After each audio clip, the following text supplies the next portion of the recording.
Bendito sea el nombre del Señor. El día de hoy tenía en mi corazón, sentía en mi corazón compartir con ustedes un pensamiento de la palabra del Señor que le puse por nombre, puse el título a manera de pregunta. La pregunta es, ¿por qué tuvo que haber un Calvario? ¿Por qué causa tuvo que haber un Calvario, verdad? Y para ello quiero invitarlos a que, así como están de pie, abramos nuestras Biblias en el libro de Apocalipsis, capítulo 5. Vamos a leer del verso 1 al verso 4. Dice así la palabra del Señor. Y vi en la mano derecha del que estaba sentado en el trono un libro escrito por dentro y por fuera, sellado con 7 sellos.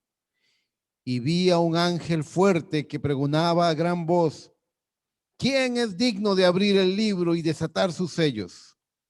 Y ninguno, ni en el cielo, ni en la tierra, ni debajo de la tierra, podía abrir el libro, ni aún mirarlo. Y lloraba yo mucho, porque no se había hallado a ninguno digno de abrir el libro, ni de leerlo, ni de mirarlo. ¿Podría usted orar conmigo un momento? Amado Padre Celestial, hemos leído tu santa palabra, eterna. Ella es la que sostiene toda la creación. Cielos y tierra pasarán, pero tu palabra nunca pasará, Señor. Te pido que tú, Señor, que esta porción que ha sido leída, que tú la unjas en mi corazón y en mis labios, en los oídos de mis hermanos y en sus corazones también, y en el de cualquier persona que por los medios virtuales se conecte, y que tú traigas, Señor, un mensaje que le brinde, que le otorgue poder, liberación, sanidad, Padre, y fe a los corazones. Estas cosas te las pido en el todopoderoso nombre del Señor Jesucristo. Otórganos tu gracia en esta mañana. Danos tu favor, Cristo Jesús, y ayúdanos, Padre, porque hay una batalla que pelear y sin ti no podríamos ganar. Te necesitamos, Señor. Te necesitamos en nuestro medio. Envía tu presencia y trae a nuestras vidas un tiempo de refrigerio, Padre, en el nombre todopoderoso del Señor Jesucristo. Amén, amén y amén. Por favor, tomen asiento. Muy bien. ¿Por qué un calvario? ¿Por qué fue necesario un calvario? Primero que nada, quiero que sepan que a veces la gente trata de simplificar, de facilitar, de hacer las cosas lo menos complicadas posibles, pero al hacerlo así, pierden algo en el camino, pierden cierta calidad. Hay cierto logro que no se alcanza, cierta excelencia que no se alcanza por causa de hacerlo todo demasiado fácil, demasiado simple. Y Dios no es así. Dios es un Dios de excelencia. Dios no es un Dios que se conformó. Dios no quiere un montón de gente religiosa que vaya a la iglesia. No, Él tiene una obra mucho más grande en mente.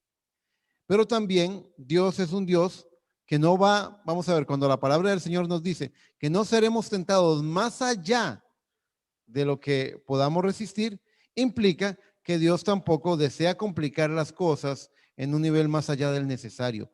Hay algo, hay un camino. En la universidad había una materia en la cual una materia en las ingenierías y ciertas contabilidades, donde se establecía cuál era la ruta crítica de un proceso, es decir, la ruta óptima, donde no estábamos ni cayendo en mediocridad o trayendo resultados menores a los que se podían, ni tampoco tomando un camino demasiado difícil. Bueno, ese es el camino del Señor, un camino de excelencia, un camino donde tiene una alta aspiración. Dios quiere sacar de todo este proceso por el cual ha pasado la historia de la humanidad, Dios quiere sacar una novia sin mancha y sin arruga, una que pueda compartir con Él toda la eternidad. Así que era necesario, pero esa no es la razón fundamental. Vamos a desarrollar este tema. La causa por la que Juan, ese es Juan el apóstol, el discípulo amado, el que es conocido como el discípulo amado, la causa por la que Juan lloraba tanto era porque su nombre y el nombre de cada uno de nosotros, el nombre suyo, mi hermano, mi hermana, estaba en ese libro. Estaba en ese libro, el nombre de cada hijo de Dios estaba escrito en ese libro, y tomar ese libro y desatar sus sellos significaba redimir a cada alma anotada en esa lista. Es decir, cuando Juan ve ese libro, cuando Juan se da cuenta de lo que está en juego, él está esperando que alguien se levante, que alguien tome el libro y que alguien desate sus sellos, que alguien traiga una respuesta, que alguien traiga una solución. Pero no aparece nadie digno. Dice la palabra que ni en el cielo, ni en la tierra, ni debajo de la tierra. Es decir, no había un lugar donde estuviera escondido alguien que tuviera la capacidad o la dignidad para tomar el libro y desatar sus sellos. La pregunta, por lo tanto, tiene muchísimo valor para nosotros. ¿Quién es digno de abrir el libro y desatar sus sellos? Es decir, ¿quién es capaz de redimir al hombre de sus pecados? ¿Quién puede cambiar su naturaleza pecaminosa? ¿Quién puede destruir la maldad y el odio sin destruir al portador de esa terrible enfermedad de muerte que es el pecado? Ustedes saben, esto es como cuando hay que atacar un cáncer y el médico dice, vamos a poner a ese paciente en radioterapia, en quimioterapia. Lo que le hacen es estresar ese cuerpo a niveles terribles. La quimioterapia y la radioterapia quema muchas partes del cuerpo muchas veces. ¿Por qué es necesario eso? Porque está matando ese cáncer. Pero lo que está buscando el médico es hacerlo en un nivel donde no mate al portador del cáncer. Así que ¿quién puede hacer semejante cosa? Como matar al pecado en el hombre sin matar al hombre. ¿Quién puede lograr semejante hazaña? Y aquí empezamos a ver candidatos. Vamos a empezar a buscar candidatos. Yo sé que usted sabe la respuesta, pero antes de llegar a esa respuesta, yo quiero que hagamos una breve consideración de por qué esa respuesta es la única respuesta que tenemos. Primer postulado. ¿Quién es digno de tomar el libro y desatar sus sellos? Tal vez le proponemos a la ciencia que lo haga. ¿Acaso la ciencia podrá hacerlo? Los científicos más connotados, la ciencia más avanzada del momento presente ha logrado partir el átomo, liberar enormes cantidades de energía y poder. ¿Podrán acaso quitar, sabiendo todo lo que saben, podrán acaso quitar del hombre el deseo de hacer el mal? ¿Tendrán esa capacidad? La respuesta es no. La ciencia no tiene respuesta para eso. En el libro de Génesis, capítulo 6, verso 5, dice la palabra, hasta el verso 6 dice, y vio Jehová que la maldad de los hombres era mucha en la tierra. Vea cómo reconozca el énfasis que hace este texto, que la maldad de los hombres era mucha en la tierra y que todo designio de los pensamientos del corazón de ellos era de continuo solamente el mal. Dice el verso 6, y se arrepintió Jehová de haber hecho al hombre en la tierra y le dolió en su corazón a causa de todo el mal que estaba haciendo el hombre. Entonces la ciencia, con todo su saber, no puede resolver esto. Aún los fármacos que ha aprendido a hacer, ¿qué pueden hacer ellos? ¿Podrán ellos curar la locura a la que ha llegado la gente en este tiempo nervioso? No. La gente, lo único que logran hacer es sedar, aturdir, pero no logran sanar la cosa, no logran corregir el mal. La ciencia ha hecho cosas increíbles. Nuestros cohetes, los cohetes que el hombre ha hecho en esta edad moderna, han sido enviados al espacio, recientemente vimos la noticia de que fue enviada una misión a Marte. Hay un universo hacia donde la ciencia está apuntando para responder a las grandes preguntas que tiene la mente del hombre científico moderno. Pero no por eso hay menos hambre en el mundo o más justicia. No por eso la riqueza está siendo mejor distribuida. No, esos problemas continúan desde los días de Caín y Abel, continúan exactamente igual. Entonces la ciencia, cuando decimos, ¿quién es digno? ¿Quién es digno de tomar el libro y desatar sus sellos? La ciencia se tiene que quedar calladita y sentada, no se puede poner de pie, porque no tiene la respuesta.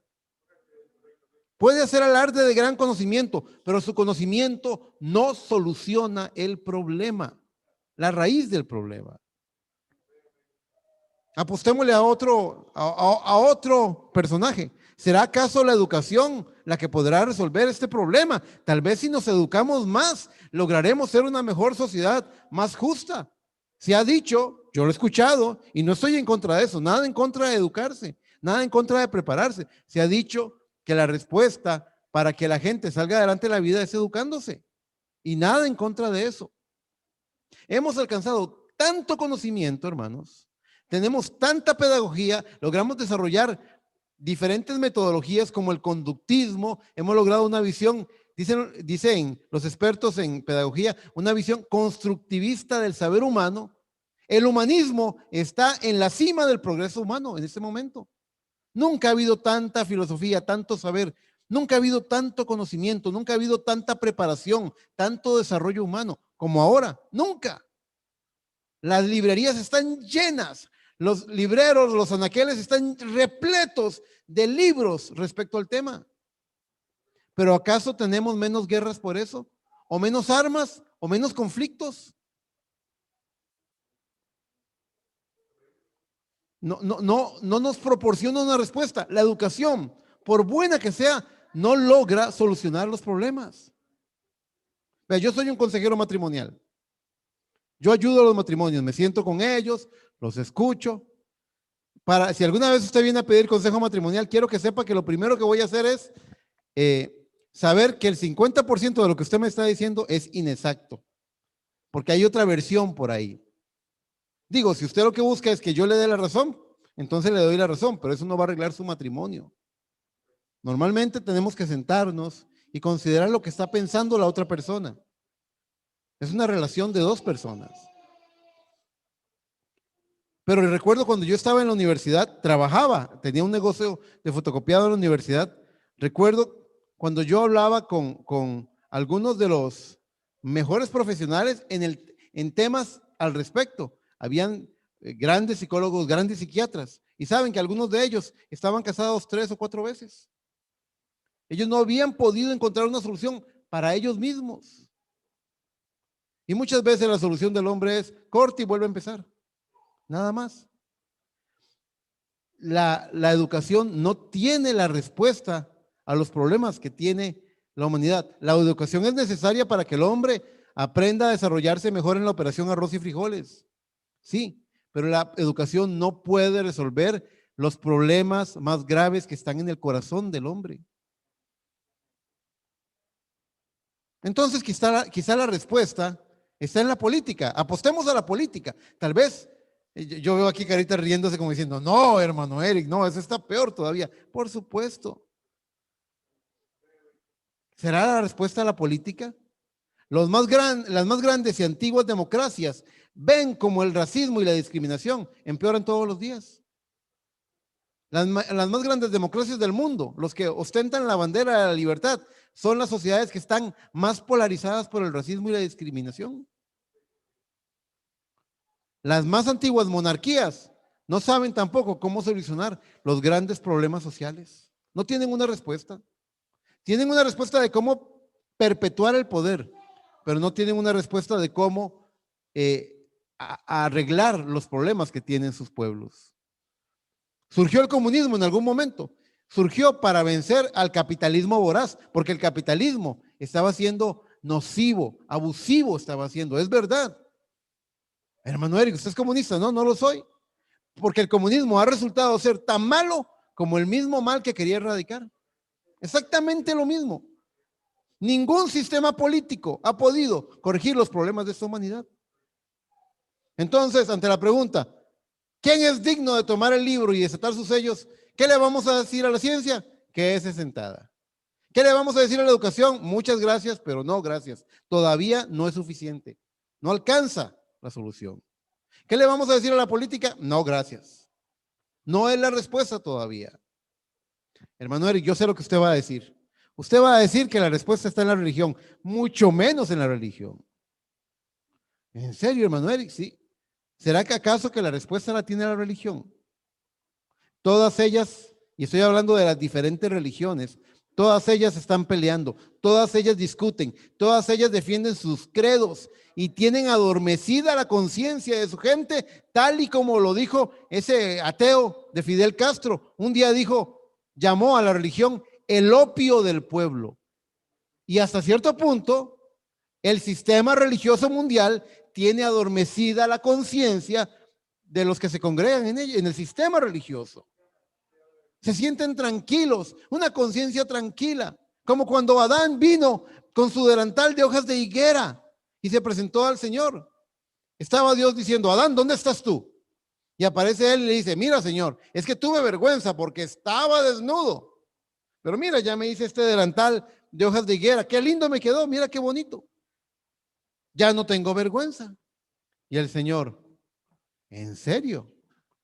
Para comenzar, ¿quién te enseñó que estabas desnudo? ¿Por qué sientes vergüenza?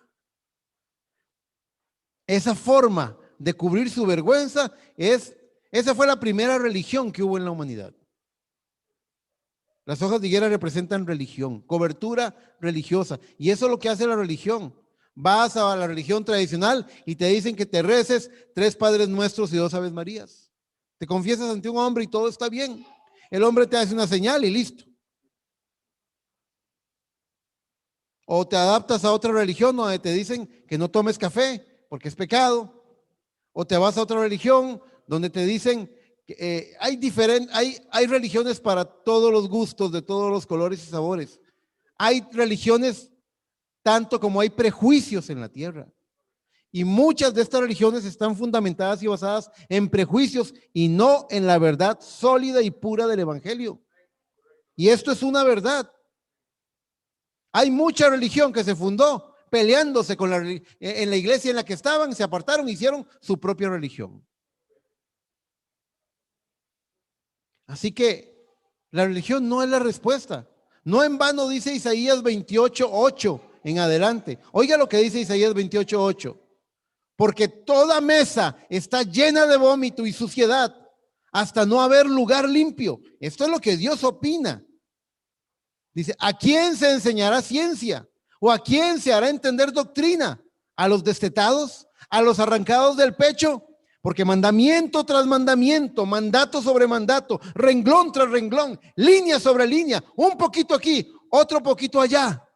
Porque en lengua de tartamudos, dice el Señor, y en extraña lengua hablaré a este pueblo, a los cuales él dijo: este es el reposo, dad reposo al cansado, y este es el refrigerio, mas no quisieron oír. El hombre no quiere oír lo que Dios tiene para él. En fin, esta sociedad, lejos de mejorar, va peor. Se supone incluso que las nuevas generaciones deberían vencer el lastre de los errores pasados, de los errores cometidos por las generaciones pasadas.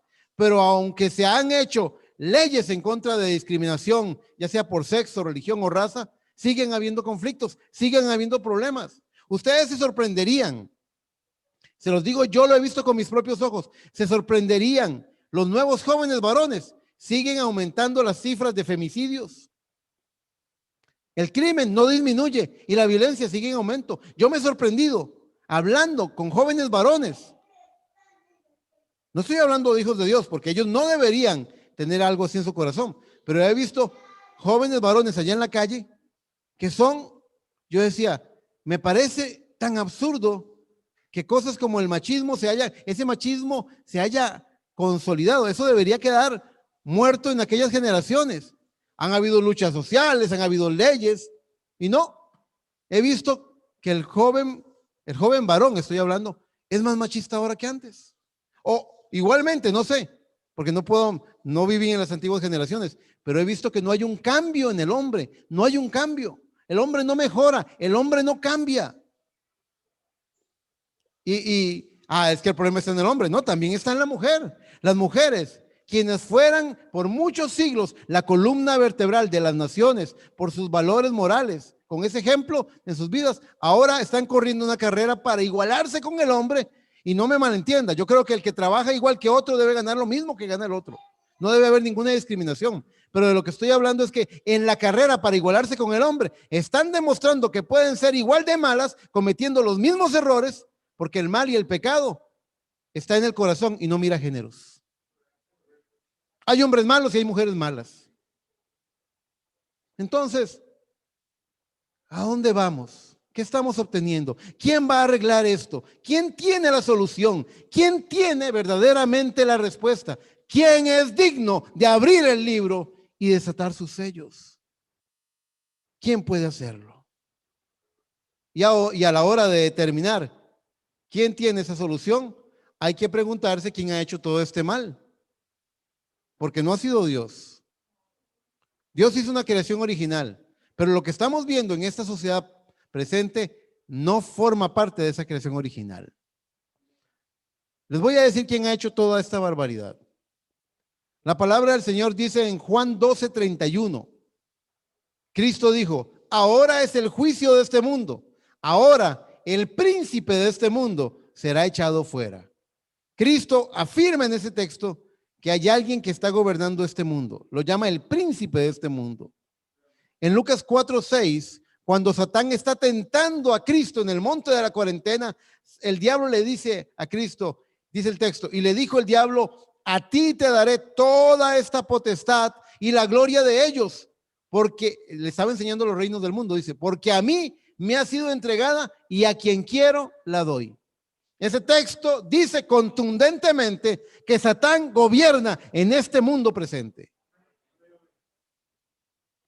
Efesios 2:2 dice, en los cuales anduvisteis en otro tiempo siguiendo la corriente de este mundo, conforme al príncipe de la potestad del aire, el espíritu que ahora opera en los hijos de desobediencia.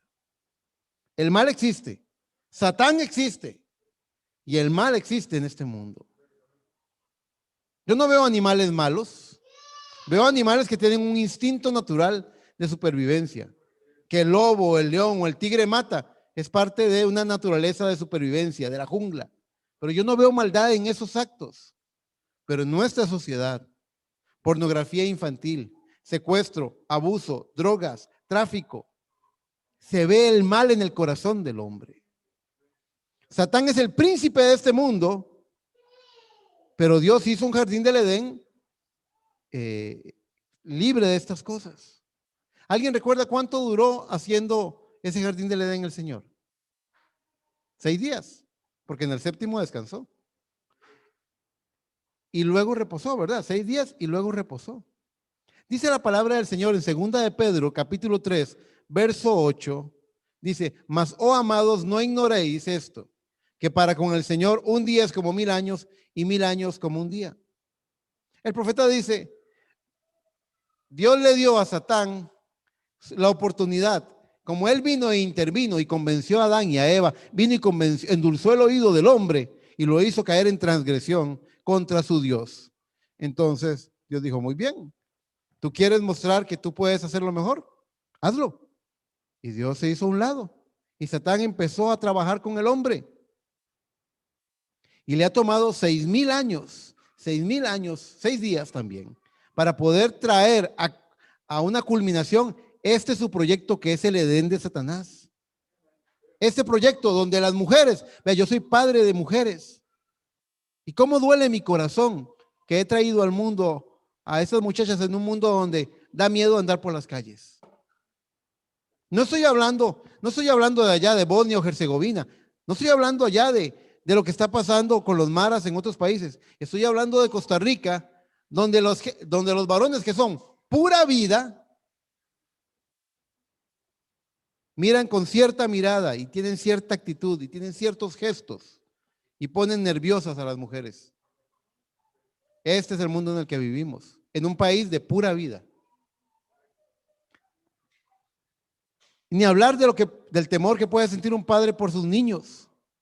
Venderán droga en la escuela, venderán droga en el colegio. Todas las preocupaciones que pueden venir por este Edén moderno de Satanás. Bendito sea el nombre del Señor. Entonces le dio 6 días. Ok, haz tu Edén. Y este es el moderno. Así que Dios le dio a Satán el chance de hacer su propio Edén. Y esto es lo que estamos contemplando. Este es el Edén de Satanás, lleno de toda perversión, porque eso sí, él no puede crear, él no tiene poder creativo, sino que él toma lo que ya ha sido creado y lo pervierte. ¿Qué es el pecado? La justicia pervertida. ¿Qué es una mentira? Sino una verdad que ha sido pervertida. ¿Sabe usted por qué la mentira es tan peligrosa? La mentira es sumamente peligrosa porque tiene un cachito de verdad. Y ese cachito de verdad lo hace usted dudar, pero esto es cierto, pero esto que me están diciendo es cierto. Entonces, al mezclar, al pervertir la verdad, lo puede desviar, puede engañarlo. La mentira engaña. La mentira no es otra cosa sino la verdad pervertida. El adulterio es el acto normal, natural, entre un matrimonio, en una pareja, unida por los santos lazos del matrimonio, pero hecha en un contexto diferente, de una manera pervertida, fuera del pacto de Dios, ajeno a la manera de Dios. Satán ha tomado lo creado y lo ha ensuciado y lo ha pervertido. El hombre que fue hecho a imagen y semejanza de Dios ha sido pervertido con el fin de borrar todo vestigio de la imagen de Dios en el hombre. Hoy el hombre sin Dios parece un animal, parecen bestias brutas, así lo llama también la palabra de Dios, bestias brutas con todo salvajismo. Este mundo presente le pertenece a Satán. La pregunta es, porque ya le preguntamos a la educación y la educación se tuvo que quedar sentada. Ya le preguntamos a la ciencia y la ciencia se tuvo que quedar sentada. Ya le preguntamos a la política y la política dijo calladito me miro más bonito. Le preguntamos a la religión y la religión no tiene respuesta para esos problemas. Están sentados callados ante la pregunta, ¿quién es digno? Esos cuatro se tienen que quedar sentados, callados, no tienen la respuesta.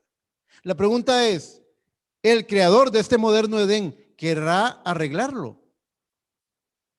Veo al hermano Lehman sonriéndose. No hace falta, yo lo veo con la mascarilla, pero está riéndose.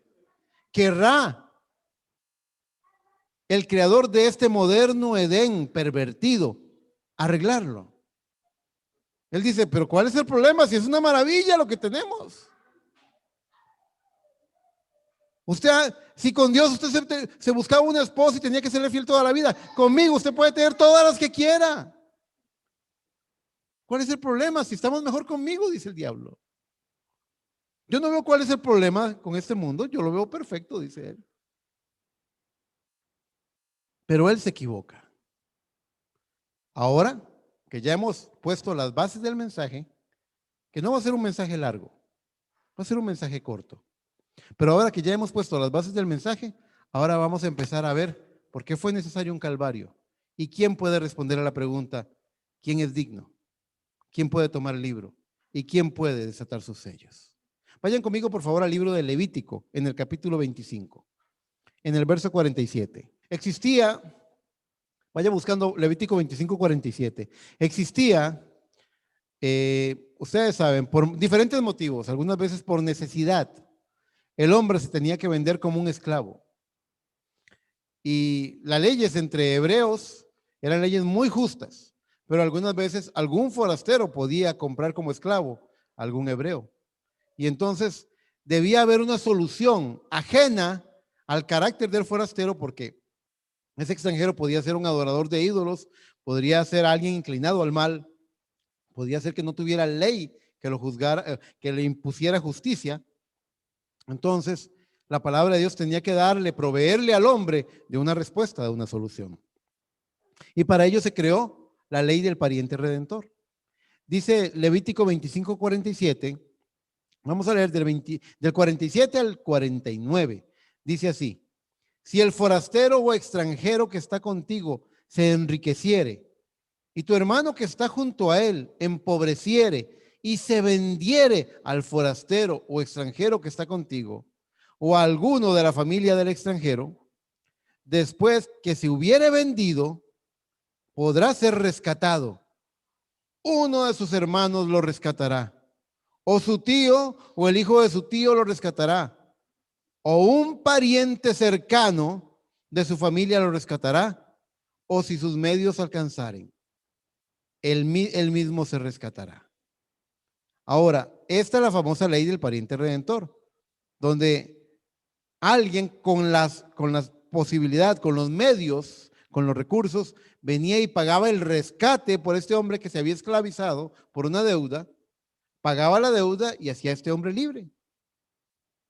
En realidad, todas las leyes de redención que tiene Dios en su Biblia eran con miras a volver a la condición original, no permanecer en condición de esclavitud, en esa condición caída, sino que una condición rescatada, una condición restaurada. Eso es lo que Dios quiere hacer con nosotros, restaurarnos, rescatarnos, sacarnos de este moderno Edén y llevarnos a la originalidad que Él creó en el principio, en santidad, en libertad del pecado. Entonces, pero esta ley es el fundamento, la ley del pariente cercano o pariente redentor. Veamos ahora, vayan todos al libro de Ruth, perdón, vayan al libro de Ruth y veamos ahora cómo Booz, actuando en favor de Ruth la Moabita para que fuera redimida, nos expresa cómo opera la ley del pariente redentor. En el libro de Ruth vamos a tener dos lecturas, una en el capítulo 3 y otra en el capítulo 4. Ruth capítulo 3, allí vas a buscar, por favor, el verso 9. Y vamos a leer hasta el verso 12. ¿Lo tienen? Muy bien, dice así la palabra del Señor. Dice, entonces, él dijo, ¿quién eres? Y ella respondió, yo soy Ruth, tu sierva. Extiende el borde de tu capa sobre tu sierva, por cuanto eres pariente cercano. Y él dijo, bendita seas tú de Jehová, hija mía. Has hecho mejor tu postrera bondad que la primera, no yendo en busca de los jóvenes, sean pobres o ricos. Ahora pues, no temas, hija mía. Yo haré contigo lo que tú digas, pues toda la gente de mi pueblo sabe que eres mujer virtuosa. Y ahora, aunque es cierto que yo soy pariente cercano, con todo eso hay pariente más cercano que yo. Escucha esto, no se pierda esto. Vos le está diciendo a Ruth, aunque es cierto que yo soy pariente cercano, con todo eso hay pariente más cercano que yo. Es decir, la redención tenía cierto beneficio, aún para el mismo Redentor. ¿Qué quiere decir esto? Por ejemplo, si dos hermanos crecían y formaban sus hogares y uno de estos hermanos moría sin haber traído hijos que pudieran heredar la herencia, para que no se perdiera la herencia, entonces el hermano desposaba a la viuda, tenía hijos en nombre del muerto, en nombre del que había muerto, para que hubiera una continuidad en la herencia, generación tras generación, para que la herencia no se perdiera, para que quedara en familia. Bueno, pero había un orden, una prioridad, porque esto también podía hacer que el pariente redentor, en representación del muerto, de alguna forma acumulara bienes y poderío y nombre también. Entonces, este concepto del pariente redentor tenía ciertos grados de prioridad. No era que cualquier pariente redentor iba a redimir, cualquier pariente cercano iba a redimir, tenía que ser el pariente más cercano, por orden, el que estuviera más cerca era el que podía redimir. Y aquí Booz está diciendo, quiero que sepan que el profeta dijo que Booz es un tipo de Cristo. Y está diciendo que existe uno más cercano para redimir. ¿Saben quién es ese? Ese es el diablo. El profeta lo dijo. El profeta dijo que era el diablo. Vaya conmigo para ver quién es este pariente más cercano que podría redimir si quiere. Vaya conmigo a Ruth 4, del verso 1 en adelante. Vamos a hacer una lectura un poquito más larga, pero tenga paciencia, va a valer la pena. Ruth capítulo 4, verso 1, dice de la siguiente forma. Booz subió a la puerta y se sentó allí, y aquí pasaba aquel pariente de quien Booz había hablado y le dijo, fulano. Y les voy a decir algo, me gusta que el carácter de la palabra, que le diga fulano, no lo llama ni por su nombre. porque este es un tipo del diablo. Dice, fulano, ven acá y siéntate. Y él vino y se sentó. Entonces él tomó a 10 varones de los ancianos de la ciudad y dijo, sentaos aquí. Y ellos se sentaron. Y luego dijo al pariente, Noemí, que ha vuelto del campo de Moab, vende una parte de las tierras que tuvo nuestro hermano Elimelec. Y yo decidí hacértelo saber y decirte que la compres en presencia de los que están aquí sentados y de los ancianos de mi pueblo. Si tú quieres redimir, redime. Y si no quieres redimir, decláramelo para que yo lo sepa, porque no hay otro que redima sino tú y yo después de ti. Y él respondió, yo redimiré. Ya vamos a leer el verso 5. Aquí está la pregunta. Diablo, ¿quieres arreglar tú todo este problema que has hecho? Esa es la pregunta. ¿Tú vas a redimir? ¿Tú vas a solucionar este problema? La respuesta es, en el verso 5 dice, entonces replicó Booz, él dijo, yo redimiré. Sí, está bien, yo voy a arreglar esto. Yo lo voy a solucionar. Yo voy a redimir. Yo voy a restaurar. Pero dice el verso 5, entonces replicó Booz, el mismo día que compres la tierra de mano de Noemí, debes tomar también a Ruth la moabita, mujer del difunto, para que restaures el nombre del muerto sobre su posesión. Y respondió el pariente, no puedo redimir para mí, no sea que dañe mi heredad. Redime tú, usando de mi derecho, porque yo no podré redimir. ¿Por qué dijo, no puedo redimir porque va a dañar mi heredad? Porque él quería las cosas para él, no para el difunto, no para redimir a la familia. Él las quería para él. Tenía el poder de redimir, pero no quiso hacerlo, porque él no quería dañar lo que había hecho. Este diablo no quiere redimir nada de lo que ha hecho, no quiere arreglar nada de lo que ha hecho. Para él, este Edén de Satanás es el paraíso, para él es perfecto. Pero sigue diciendo, verso 7. Había ya desde hacía tiempo esta costumbre en Israel, tocante a la redención y al contrato, que para la confirmación de cualquier negocio, el uno se quitaba el zapato y lo daba a su compañero. Y esto servía de testimonio en Israel. Entonces, quiero que vean esto. A mí me gusta ser dramático, perdón. Aquí está mi zapato. Dice, y eso dice el verso 8. Entonces, el pariente dijo a Booz, tómalo tú. Y se quitó el zapato. Y Booz dijo a los ancianos y a todo el pueblo, vosotros sois testigos hoy de que he adquirido de mano de Noemí lo que fue de Elimelec y todo lo que fue de Kelión y de Mahalón, y que también tomo por mi mujer a Ruth la moabita, mujer de Mahalón, para restaurar el nombre del difunto sobre su heredad, para que el nombre del muerto no se borre de entre sus hermanos y de la puerta de su lugar. Vosotros sois testigos hoy. Con el zapato en la mano. Esa señal existía. Número 1, Satán era el fulano que no quiso dañar su heredad. Número 2, Adán era el muerto a quien había que restaurarle su nombre, porque Adán habla de la humanidad.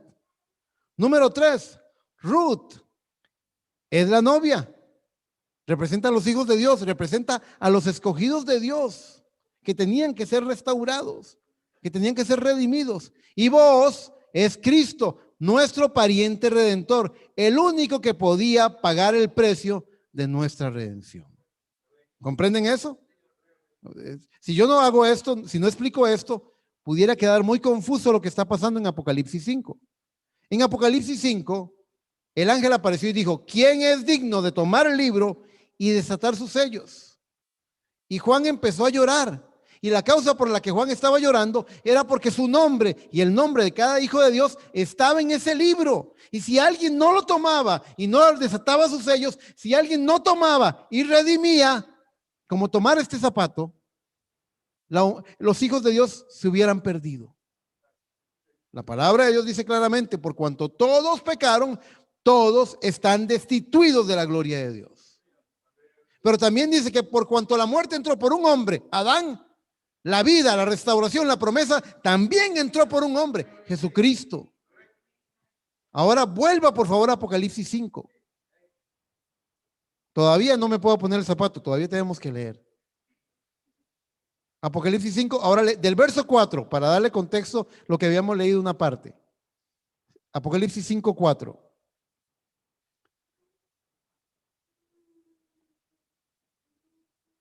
Vea lo que dice la palabra del Señor.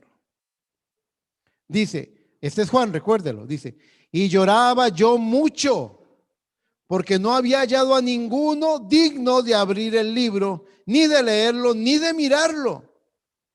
Y uno de los ancianos me dijo, no llores. He aquí el león de la tribu de Judá, la raíz de David, ha vencido para abrir el libro y desatar sus 7 sellos. Y miré y vi en medio del trono y de los 4 seres vivientes y en medio de los ancianos. Recuerda que los ancianos eran los testigos en la historia de vos. Dice, y en medio de los ancianos, ¿qué vio? Al león de la tribu de Judá. Ve qué curioso, cuando volvió a ver, dice, estaba en pie un cordero como inmolado, que tenía 7 cuernos y 7 ojos, los cuales son los 7 espíritus de Dios enviados por toda la tierra. Y vino, ¿y qué hizo él? Cuando vino la pregunta, ¿quién es digno? ¿Quién arregla esto?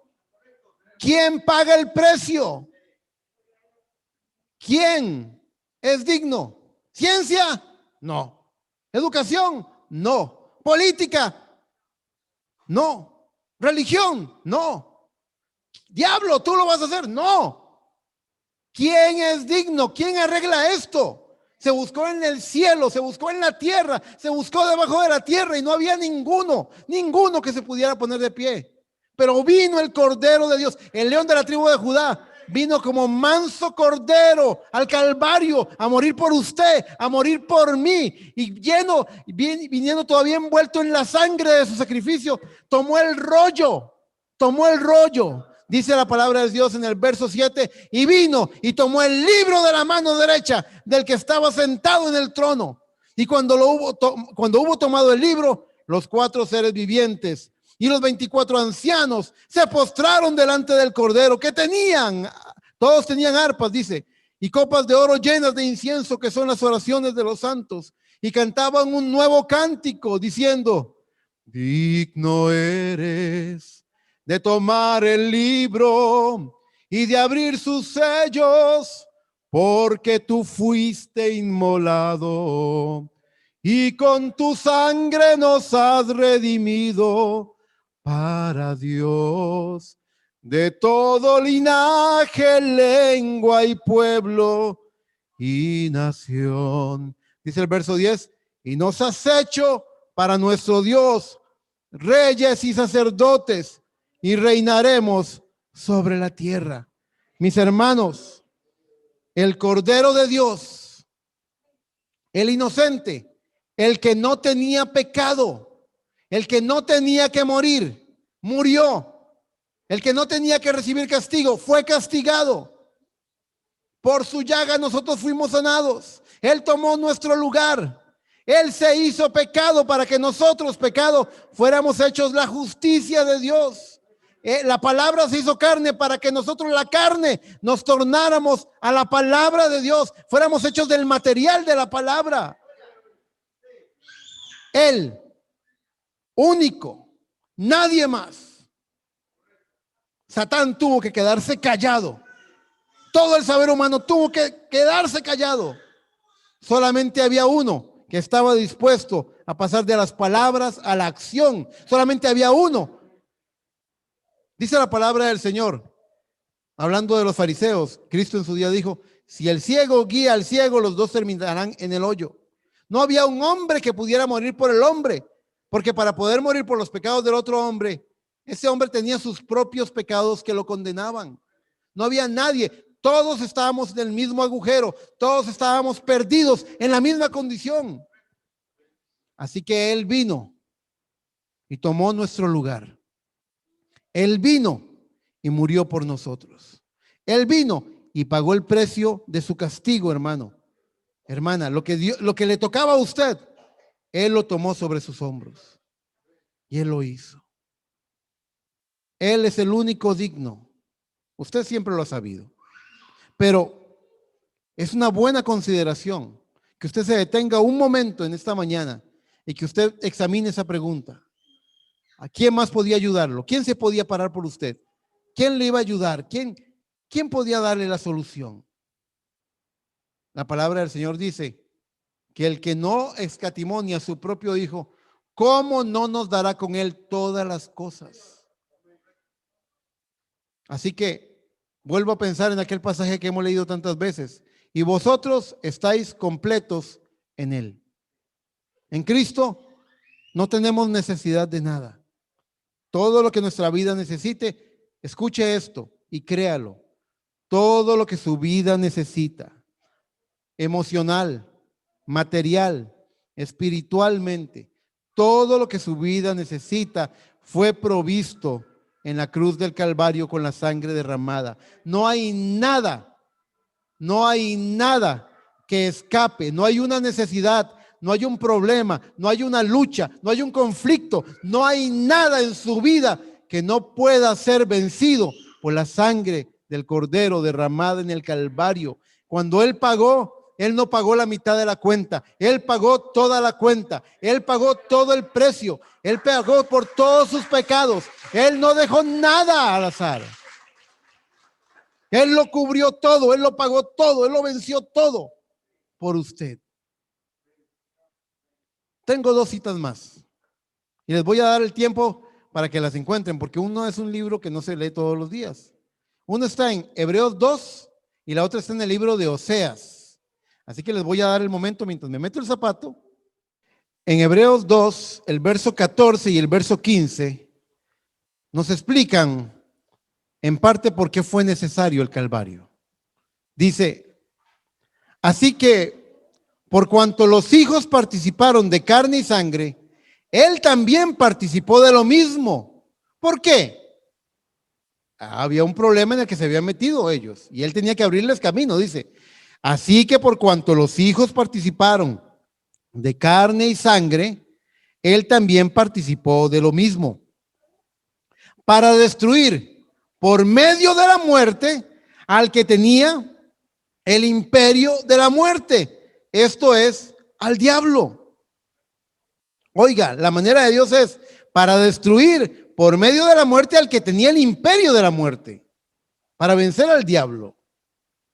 Dice el verso 15, y librar a todos los que por temor de la muerte estaban durante la vida sujetos a servidumbre. ¿Se dan cuenta? Nosotros éramos siervos del maligno por medio del flagelo de la muerte. Él nos tenía todos atrapados y Cristo, nuestro pariente redentor, nos hizo libres de esa servidumbre, de esa esclavitud. Ahora, ¿cómo lo hizo? Preste atención, por favor. Un esfuerzo más. Ya casi terminamos. Dice que lo hizo, participó de carne y sangre. ¿Qué significa esto? Que Dios, que no puede ser tentado, así dice Santiago, Dios no puede ser tentado, ni Dios tienta a nadie. Dios, espíritu, ¿verdad?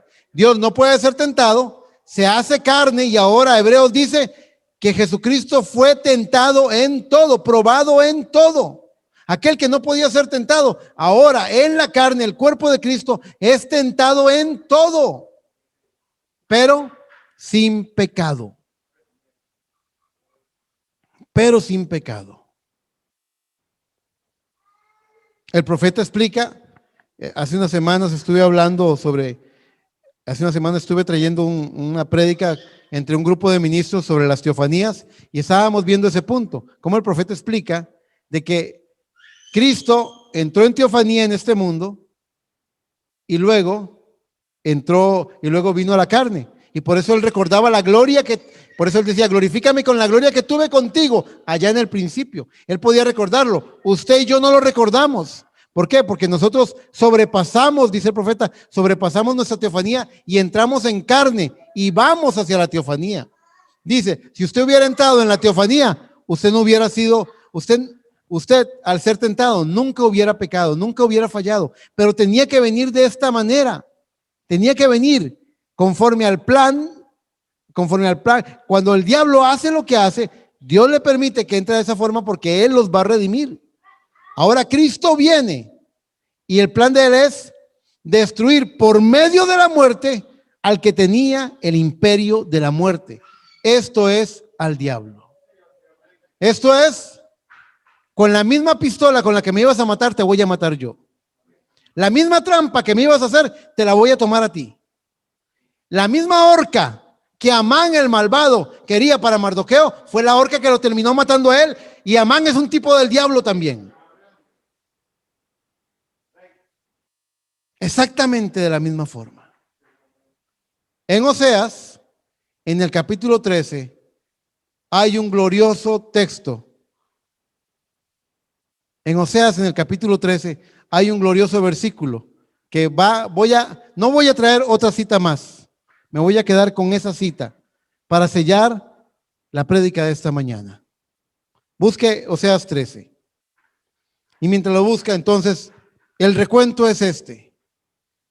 Cuando el ángel fuerte preguntó, ¿quién es digno de tomar el libro y desatar sus sellos? Estaba diciendo, en este rollo, en este libro, están los nombres de los escogidos de Dios. Ellos están perdidos. Hay un rescate. Hay que rescatarlos, hay que pagar un precio.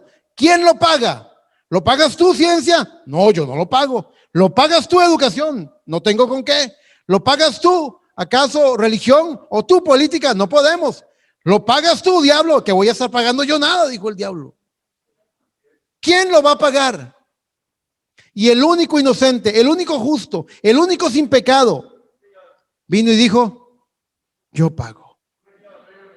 Y él descendió y recibió escupas en su rostro de soldados romanos borrachos. Le pusieron un trapo en la cara y le pusieron un manto en la cara y lo golpeaban con un palo diciéndole, profetiza, ¿quién te golpeó? Clavaron sus manos y sus pies, hirieron su costado, pusieron una corona de espinas en su sien. Y él como cordero mudo fue al matadero. Él no abrió su boca. Él pagó el precio. Él no reclamó diciendo, ¿por qué me hacen esto a mí? No es justo. Él no dijo, no es justo. Él dijo, él tenía sed de morir por el pecador. Su cuerpo físico no podía soportar el peso de esa cruz, pero su corazón moría por todos nosotros. Y ese día en la cruz del Calvario, cuando se oscureció el cielo, porque así testifica la palabra, quiero que sepan que en el plano espiritual, una negra nube de 200 millones de demonios estaban arremetiendo contra Cristo. Y Satanás envió, eso lo dice el profeta en el mensaje, ese poderoso guerrero llamado muerte. Dice en el mensaje también poderoso conquistador, él dice, y Satanás envió a su más poderoso guerrero, el guerrero que había vencido a David, ese gran David, el guerrero que había vencido a Moisés, el guerrero que había vencido una y otra vez a todos los hijos de Dios, cuando había un hijo de Dios con algo de Dios trayendo victoria, cuando Sansón venció a los filisteos, cuando David venció a Goliat, cada héroe, cuando Gedeón venció a los madianitas, cada héroe de la fe venció el anatema en su tiempo, pero todas las veces el diablo envió a su soldado, a su arma secreta, la muerte, a matarlos a ellos. Y 200 millones de demonios estaban sobre la cabeza de Cristo, atormentando, golpeando, batallando contra Cristo. Él estaba llevando los pecados de toda la humanidad encima. Y vino ese poderoso guerrero llamado muerte y ungió a ese soldado romano que llevaba la lanza en su mano. Y se acercó a Cristo y clavó esa lanza en su costado, atravesando su corazón, haciendo que agua y sangre saliera de él. La ciencia es lo único que puede hacer. La ciencia solamente puede atestiguar. La ciencia no puede pagar el precio, pero atestigua la ciencia de que cuando un cuerpo humano se separa el agua de la sangre es porque está muriendo en tremenda agonía. Es el grado extremo de agonía para que el plasma se separe de la sangre. Y ahí estaba Cristo en tremenda agonía, atravesado en una lanza, 200 millones de demonios encima de él, pagando el precio por todos nosotros. Él atrajo la marca de todos esos demonios. Hace muchos años yo traje este ejemplo. Tal vez es un mal ejemplo y me disculpan, pero es una forma para hacerlo captar usted lo que pasó aquel día en el Calvario. Muchas veces en los equipos de fútbol, el más hábil de los jugadores, el que es llamado, el que tiene la camiseta número 10, el hábil, el habilidoso, tiene una doble función. No solamente es puesto ahí para meter goles, pero cuando el juego está muy difícil, cuando la batalla está muy ruda, una de las cosas más importantes que hace este habilidoso, esta camisa número 10, es atraer la marca del enemigo. Y le cae 1, y le caen 2, y le caen 3, y si es tan hábil, se está marcando a 4. Están todos encima de él, tratando de quitar la pelota. Todos están encima de él, tratando de prevenir que él no haga el gol. Pero es solamente una estrategia. Mientras él atrae la marca, él solamente suelta el balón para que otro meta el gol. Y eso fue lo que pasó en la cruz del Calvario. El más hábil de todos los hombres, el más santo de todos los hombres, el más hermoso de todos los hijos de los hombres, Jesucristo, atrajo la marca en el Calvario de 200 millones de demonios y de ese poderoso soldado llamado muerte. La atrajo para que usted metiera su gol, para que usted triunfara, para que usted venciera. Él pagó el precio, él recibió el castigo para que usted venciera. ¿Cómo lo hizo? Hebreos 2:13 dice, para destruir por medio de la muerte al que tenía el imperio de la muerte. ¿Quién es este? El diablo, dice. Ahora en Oseas 13, en el verso 14, Dios habla a la muerte y le dice esto. Oseas 13:14 dice, de la mano del Seol, y el Seol es el infierno, de la mano del Seol los redimiré, los libraré de la muerte. ¡Oh muerte! Yo seré tu muerte. Muerte, yo seré tu muerte y seré tu destrucción. Oh Seol, la compasión será escondida de mi vista. Ese día, Cristo en el Calvario mató la muerte. Ese día le quitó el poder que tenía la muerte. En serio, hermano, pero la gente sigue muriendo. Sí. Pero la Biblia no habla de cristianos muertos. La Biblia habla de cristianos que duermen en esperanza, que esperan la promesa. La muerte hoy es solamente el taxista que lo lleva a usted a otro lugar, pero esa muerte ya no tiene dominio sobre usted, no tiene poder sobre usted. Y todo es gracias a que aquel día cuando el ángel fuerte dijo, ¿quién es digno? ¿Quién es digno de tomar el libro y desatar sus sellos? Cristo se levantó y tomó el rollo y dijo, yo pago el precio. Este mundo va a querer convencerlo a usted. Este mundo le va a decir a usted que no hace falta tener una vida digna. El profeta predicó un mensaje llamado, ¿es tu vida digna del evangelio? Le va a decir el diablo, mira, pero si la educación, mira, pero la ciencia, ¿para qué ocupas a Dios si la ciencia te puede dar lo que estás buscando? ¿Para qué ocupas a Dios si la educación te lo puede proveer? ¿Para qué ocupas a Dios? Pero este mundo perece por una razón, porque el príncipe de este mundo quiere que este mundo siga de esta forma. Pero de este mundo va a salir un remanente fiel que ama al Señor Jesucristo y por lo tanto va a tener una vida diferente. ¿Por qué nos vestimos diferente? ¿Por qué hablamos distinto? ¿Por qué pensamos con un pensamiento tan extraño para este mundo? Porque Dios se ha convertido en un Dios extraño, un Dios desconocido para este mundo. ¿Por qué? Porque hemos puesto nuestra confianza en aquel que creemos que es el único que tiene la respuesta. Les voy a decir algo. Si usted piensa que la respuesta puede venir de otra parte y no de Dios, pues entonces usted tiene que examinar su fe. Y no malentienda, no quiero llevar a la gente a un legalismo. Alguien podría decir, entonces el hermano, habrá gente que diga, entonces porque como la ciencia no tiene la respuesta, no voy al médico. El profeta iba al médico, el profeta tomaba vacunas. ¿Cuántos saben que el profeta no podía ir a África si no se ponía la vacuna contra la fiebre amarilla, contra el paludismo. Él nunca condenó esas cosas, él siempre se sujetó a estas cosas. Visitaba una vez al año la clínica de los doctores Mayo y ahí le hacían un chequeo médico y le ponían tratamientos y él se los tomaba. Él no tenía problema. Entonces no estamos diciendo, no quiero que tomen mis palabras y las lleven a un legalismo. De lo que estoy hablando es, si Dios te dio un doctor, dele gracias a Dios porque Dios te dio un buen médico, porque el profeta hablaba de un anciano doctor que andaba con su maletita y una lamparita caminando en los senderos oscuros de la noche para ir a recibir a un bebé, para ir a ayudar a un enfermo, y le decía, doctor, le decía ese anciano, yo creo, doctor, en la más grande batalla jamás peleada, lo dice, yo creo, doctor, que Dios tiene un lugar en el cielo para médicos como usted.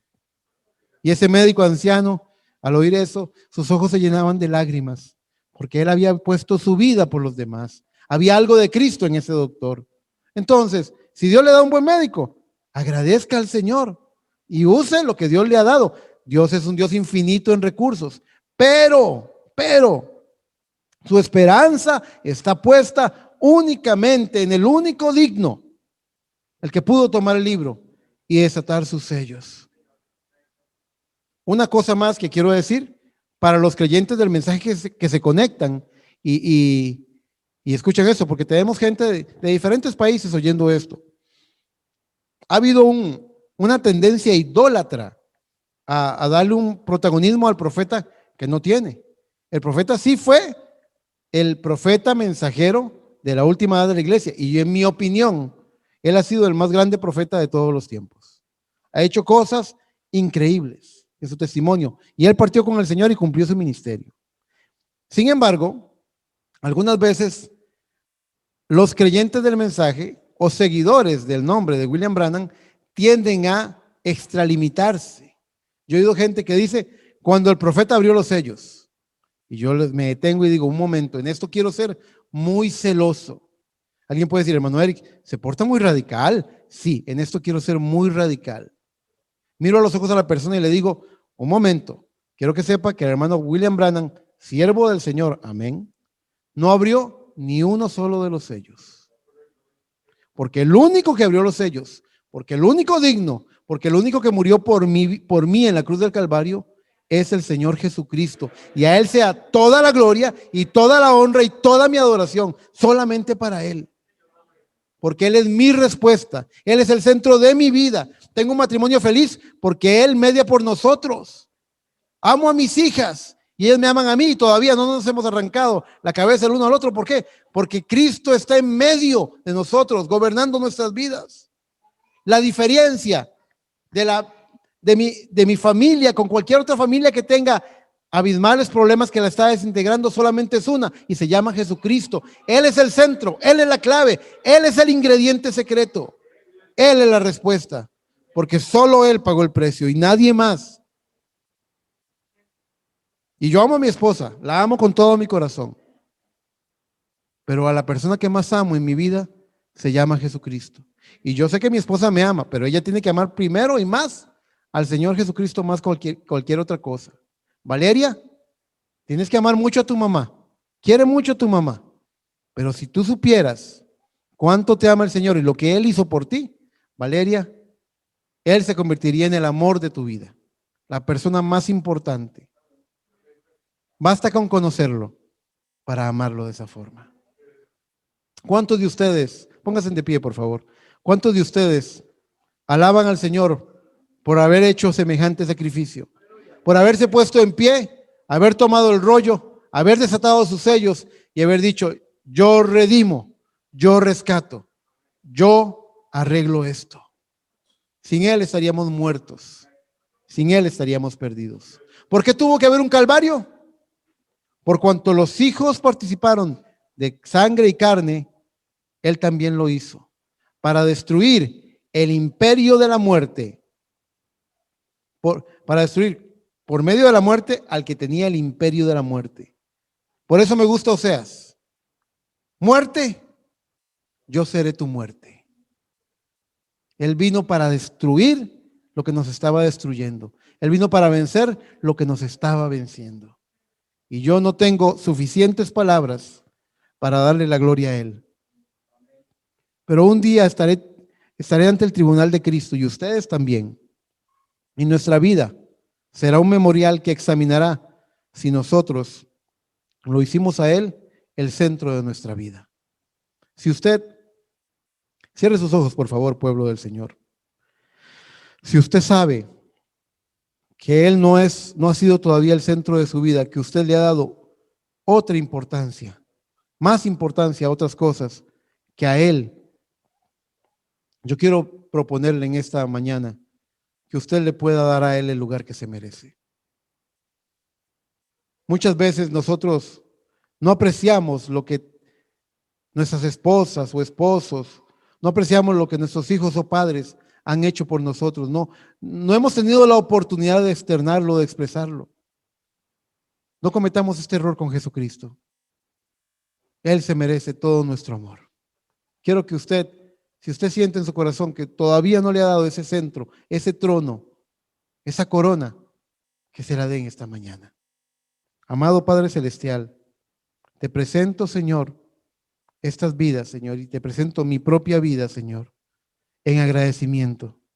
No queremos ser, Padre, como Simón el fariseo, que cuando te invitó a venir a su casa, no lavó tus pies, no te perfumó, no te besó y te tenía con los pies sucios en un rincón y los demás se estaban burlando con él de ti. No te queremos de esa forma.